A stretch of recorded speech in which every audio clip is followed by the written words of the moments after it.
Alors, dans quelques instants, nous allons accueillir notre 4e et dernière conférencière pour cette première partie, avant une courte pause. Et c'est donc Juliette Lesage, qui est étudiante, elle a 19 ans, une énergie débordante, une soif d'apprendre et beaucoup d'humour. C'est elle que nous allons découvrir tout de suite. Cette jeune femme est pour le moins surprenante et avant tout, c'est une passionnée de musique, de littérature, de cinéma. Sa singularité, elle lui doit notamment d'avoir pu ouvrir plusieurs portes, des portes que d'autres auraient refermées. Elle se définit de AAA, mais je n'en dirai pas plus. Et pour autant, elle respire la joie de vivre. Elle a fait de son autisme un atout. Et là où, effectivement, elle n'a pas froid aux yeux. Sa vision est subtile, conquérante, insatiable. Elle souhaite partager sa sensibilité et vous convie à poser un autre regard sur la vie. Ensemble, vous allez percevoir la lumière. Laissez-vous guider et cheminer à ses côtés. Nous allons l'accueillir avec à ses côtés Sandrine, son aidante et binôme dans la vie.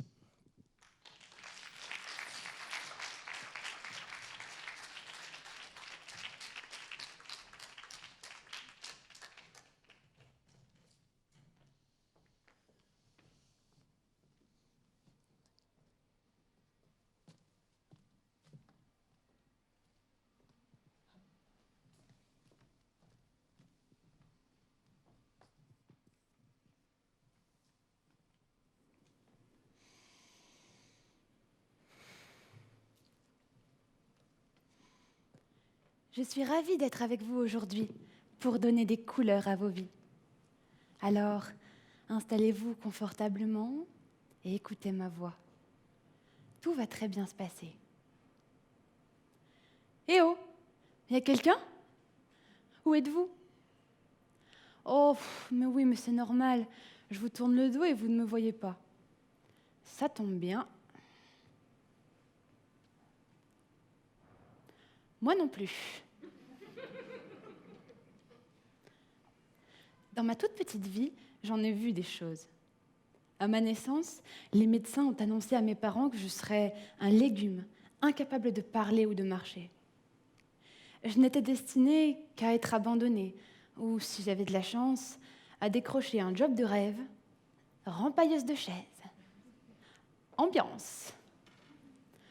Vous savez, on se croirait dans le début d'un roman de Charles Dickens. Vous connaissez Charles Dickens ? Celui qui a écrit Oliver Twist. Peut-être l'avez-vous vu en dessin animé ou en comédie musicale. Bon, je vous rassure tout de suite, ma vie n'est pas aussi tragique et déprimante, vous allez voir. Allez, venez, venez, venez. Entrons ensemble dans l'univers d'une triple A. Triple A ? Drôle de terme. À votre avis, qu'est-ce que cela veut dire ? Ceux qui, dans le public, pensent aux piles de la télécommande, levez la main. Non mais franchement, il y en a qui ont levé la main, mais à quoi ça va me servir ? Je vous vois pas.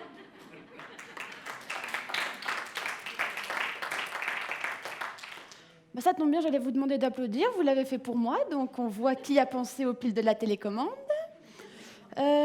Maintenant, applaudissez toujours. Qui pense à la classification de l'andouillette authentique ? On a des gastronomes, c'est bien. En vrai, maintenant que j'y pense, ça irait parfaitement, l'andouillette, avec mon statut de potentiel légume. Et qui pense, avec nostalgie, à la notation financière que la France a perdue en 2012 ? Ah, on a des économistes, c'est bien, je note. Eh ben non, non, rien de tout ça. Pour moi, triple A, ça veut dire asthmatique, aveugle et Asperger. A comme asthmatique, parce que je suis allergique, entre autres, à la poussière, aux poils de chat et à l'humidité aussi pendant qu'on y est. A comme aveugle, de ceux qui n'y voient rien du tout, pas même une petite once de lumière. Et Asperger, cette forme d'autisme de haut niveau qui me permet de voir le monde autrement. Vous comprenez maintenant d'où vient ma façon de parler et pourquoi je suis aussi statique sur scène ? À la ville comme à la scène, je parle toujours comme ça. Et faire des grands gestes de théâtre n'est pas du tout naturel pour moi, même si j'y travaille. Une chose est sûre, je ne joue pas un personnage. Oh, ne vous en faites pas pour moi, je le vis très bien. Vous savez, on a tous des petites particularités en chacun de nous. Que vous soyez grand, châtain, gourmand, astigmate, insérez ici l'adjectif qui vous conviendra le mieux. Soyez-en fiers, osez être vous-même. Bref, comme disait Pépin, revenons à nos moutons. Retournons dans le passé jusqu'en juin 2019.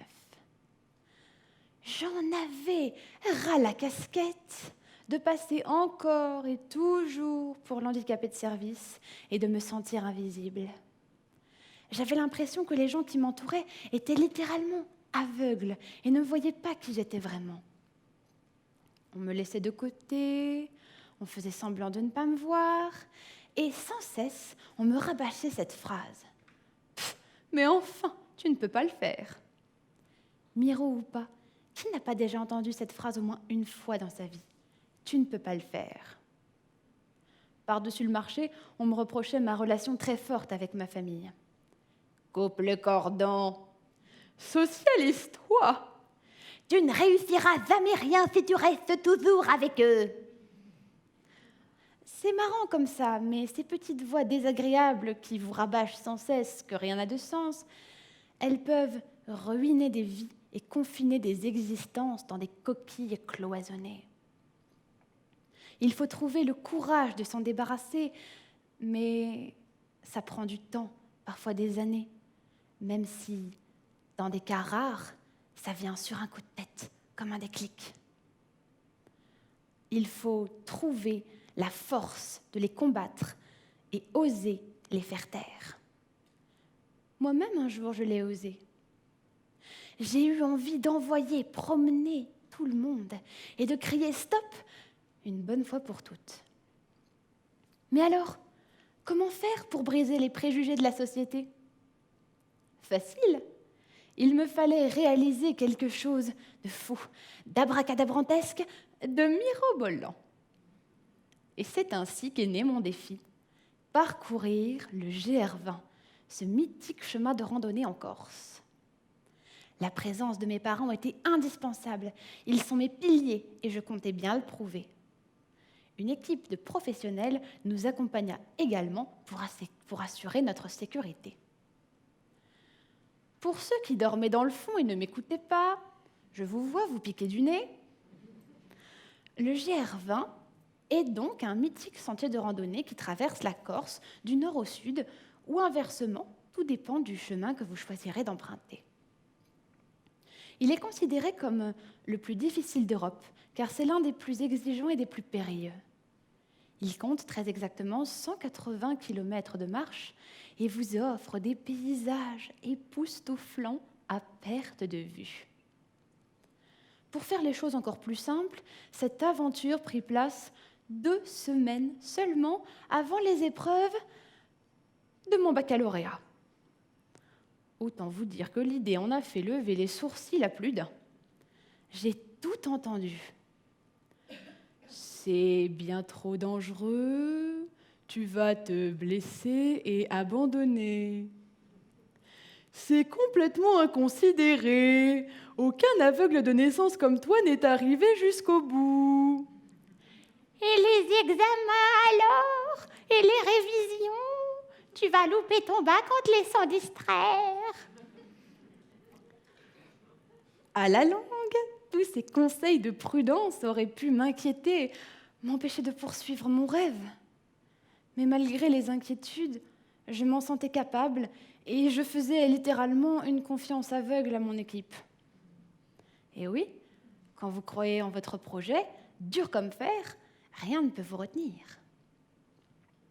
Un entourage solide, une volonté de faire et un bon équilibre entre réflexion et folie sont les ingrédients nécessaires pour éclairer la voie. Je connaissais les risques, j'en avais discuté avec les professionnels, j'avais bien sûr pesé le pour et le contre. J'étais consciente du prix à payer. Et au préalable, un entraînement en salle de sport et dans les montagnes me paraissait primordial pour une aventure pareille. Bref, j'étais déterminée. Je voulais connaître les joies de cette folle épopée. Après tout, j'avais déjà sauté en parachute, fait du canyoning, du judo, du ski, du triathlon, de l'équitation. Et par la suite, j'ai même conduit un quad. Bon, je vous rassure, hein, j'ai écrasé personne. Voyez par vous-même, j'étais en plein désert. Et en parlant de désert, cette expérience si particulière m'a donné une nouvelle idée folle, inspirée pendant le confinement. J'avais besoin de grands espaces, de liberté, de générosité. Alors, je me suis inscrite à une compétition sportive et solidaire, un rallye automobile en hors-piste créé par les femmes et pour les femmes. Cette aventure, ce sera le rallye Aïcha des gazelles du Maroc, où je prendrai part avec l'équipage 240 en mars 2021.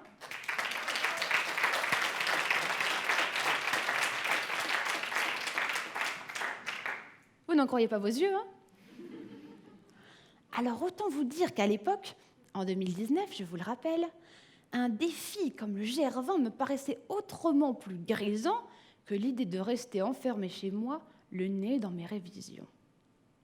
Parfois, la contrainte, les choses convenues nous ennuient, et alors, il nous prend l'envie de nous lancer dans une aventure.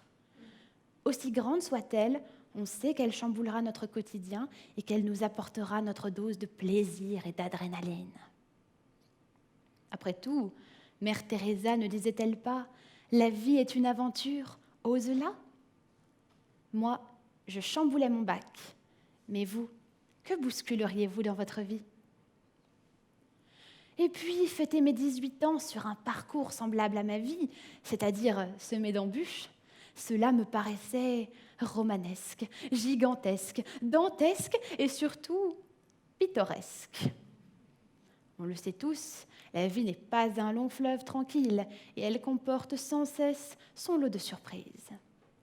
Pour moi, cela s'est avéré encore plus vrai sur le GR20. Je pense en particulier à la toute première étape, entre Calenzane et Orto di Piombo. J'en ai bavé, et alors pas qu'un peu. Voilà le topo. Vous marchez pendant presque 11 km sur un chemin qui monte, et qui descend très peu. Pour les fins connaisseurs et les amateurs de randonnée, le dénivelé positif est de 1360 mètres. Rien que d'y penser, ça donne soif. En plus, c'est bientôt l'heure de l'apéro, enfin du goûter techniquement.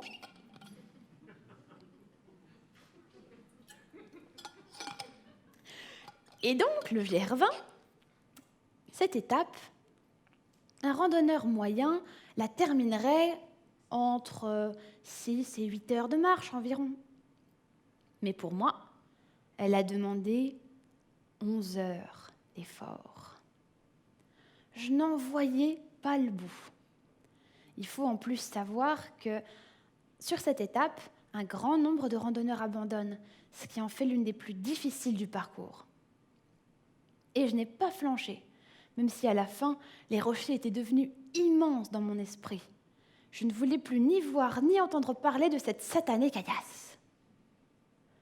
Vous la connaissez, cette situation, où les petits cailloux qui viennent gangréner les mécanismes bien huilés de vos projets deviennent des montagnes infranchissables lorsqu'ils finissent par s'accumuler. Durant cette dernière heure de marche, il m'a fallu faire preuve d'une force mentale dont je ne me pensais même pas capable pour en venir à bout. C'est à ce moment-là que j'ai réalisé que dans les moments les plus durs de nos vies, nous avons en nous cette ressource, cette énergie qui nous permet de franchir les obstacles. Mais elle se cache et on ne la voit pas toujours. Pour la découvrir, il faut se faire confiance. Je vous laisse imaginer ma fierté et celle de mon équipage quand nous avons terminé cette première étape. Vous vous rendez compte ? J'avais réalisé quelque chose qui paraissait complètement aberrant aux yeux des autres. Le lendemain, cependant, après 5 heures de marche, l'équipe et moi-même avons décidé de réaménager le parcours et de se recentrer sur la partie sud du GR20. Car les étapes de cette partie nord demandent énormément de concentration et d'efforts. Et il me fallait en garder pour mes examens, vous en conviendrez. Parfois, il faut savoir s'arrêter pour éviter l'accident. Je reviendrai, plus forte, pour compléter ce que j'ai laissé en suspens. Mais revenons sur le GR20. Fermez les yeux, imaginez un peu. Vos cuisses chauffent à force de marcher et d'escalader les rochers. Un petit peu comme si dans votre travail, vous vous retrouviez face à une montagne de paperasse qu'il vous faut gravir. Vos épaules vous tiraillent avec le poids du sac à dos, comme les fardeaux que vous devez porter dans votre vie quotidienne. Et pourtant, il vous faut continuer à avancer sans cesse comme un automate et écouter religieusement les précieuses instructions de votre guide. Attention, rocher à droite, caillou devant toi, racine. Racine, rien de bien méchant a priori, bien sûr, jusqu'à ce que vous ne fassiez plus attention. Et là, c'est le drame. Vous butez pour la 40 millième fois sur l'une d'elles. Putain de bordel de merde! Les racines sont fourbes. L'ennemi public numéro 1. Mes orteils étaient extrêmement douloureux. À force de buter tout le temps contre les racines et les rochers et de craindre sans cesse une entorse, 2 solutions s'offrent à vous. Réponse A. S'agacer, ne plus bouger, faire demi-tour et abandonner. Réponse B. S'accrocher encore davantage, faire confiance à son entourage, se concentrer et finir par y arriver. Ou alors réponse C. La réponse C. Je tire mon chapeau à ceux qui auront trouvé la référence. À ma place, qu'auriez-vous fait? Et surtout, quelle a été, dans votre vie de tous les jours, la dernière racine qui vous a fait hésiter entre action et abandon? La prochaine fois qu'une de ces racines se dressera devant vous, osez et lancez-vous. Qui dit GR20 dit aussi risque. Seriez-vous capable, à l'aide d'une simple chaîne, de descendre le long d'un mur de roche? Et quoi? Qu'y a-t-il en dessous? Oh, une broutille, le vide. Ça vous fait peur? Il faut bien le faire pourtant. Pour continuer à avancer, certains obstacles sont inévitables. Pour les franchir, le courage et l'attention sont alors à leur paroxysme. En parlant du vide, il faut sans cesse se concentrer pour ne pas y tomber. Surtout quand vous ne le visualisez pas comme moi.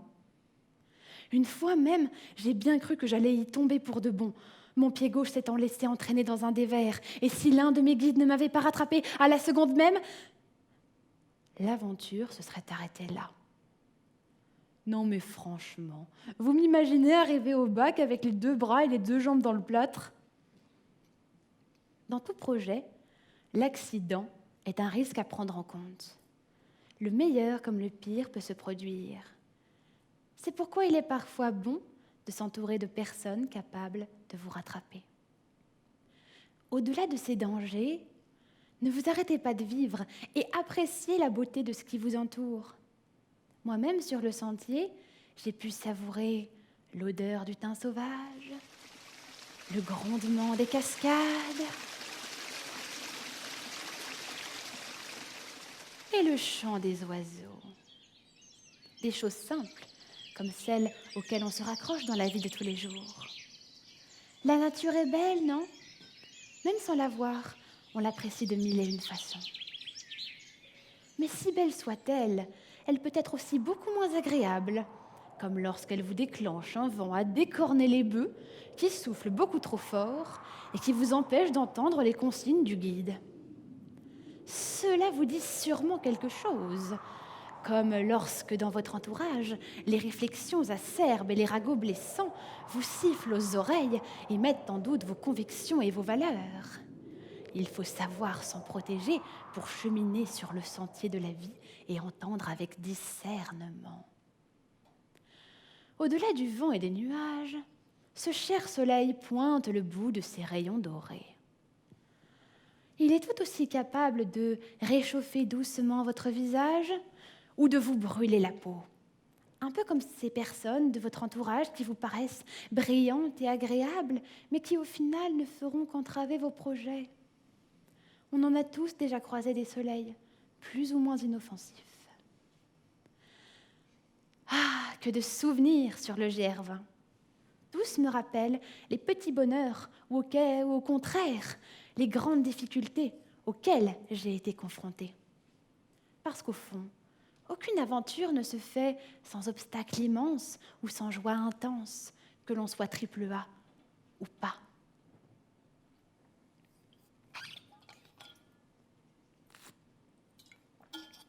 Au final, en 12 jours, j'ai parcouru 66 km sur les 180 d'origine du GR20.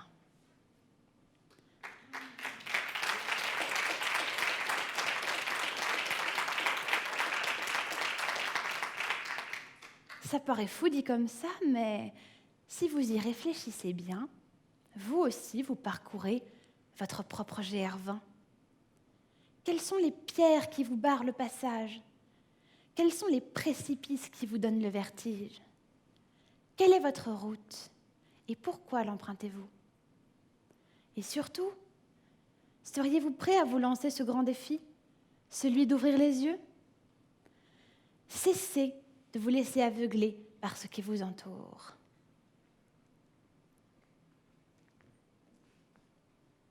Oh, mais qu'est-ce que je suis étourdie? En plus, je ne sais même pas où je vais.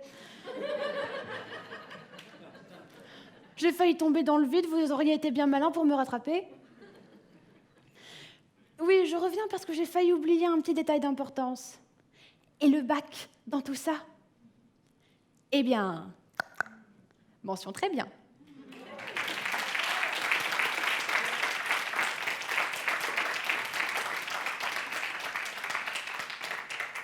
Et autre chose avant de partir, à votre avis, quelle leçon faut-il tirer d'une expérience pareille? Dans Le Petit Prince, ce cher Antoine de Saint-Exupéry disait avec raison « On ne voit bien qu'avec le cœur, l'essentiel est invisible pour les yeux. » Vous comprenez maintenant, je pense, à quel point cette phrase prend tout son sens dans ma vie. Alors, venez avec moi et ensemble, osons voir plus loin que l'impossible.